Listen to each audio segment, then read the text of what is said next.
আসসালামু আলাইকুম। আশা করি আপনারা সবাই ভালো আছেন। আলহামদুলিল্লাহ, আপনাদের দোয়ায় আমিও ভালো আছি। উপস্থিতি আছি ঝিনাইদহ জেলা হরিণাকুণ্ডু উপজেলা সে বাহাদুরপুর গ্রামে। এই জায়গায় মিলন ভাই খুবই অসুস্থ।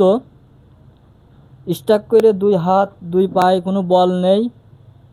তা ভাইয়ের যা কিছু ছিল সব কিছু বেঁচে চিকিৎসা হয়েছে, চিকিৎসার করার মতন এখন সমর্থিত নেই। কাছে কি দূরে, দেশে কি দেশের বাইরে, যেই সকল ভাইরা আপনারা ভিডিওটা দেখছেন, লাইক কমেন্ট শেয়ার করবেন। আর 50-100 টাকা, 500-1000 যে যেমন পারবেন আপনারা মিলন ভাইয়ের জন্য আপনারা একটু সাহায্যের হাত বাড়িয়ে দেবেন। ভাইরা একটু চিকিৎসা হতে পারে। কাছে কি দূরে, দেশে কি দেশের বাইরে, যে সকল ভাইরা ভিডিওটা দেখছেন, 50-100 500-1000 আপনারা যে যেমন পারবেন ভাইয়ের বিকাশ নাম্বার দেওয়া থাকবে, বিকাশ নাম্বারে আপনারা দিয়ে দেবেন। ভাইটা তাহলে একটু চিকিৎসা হতে পারে।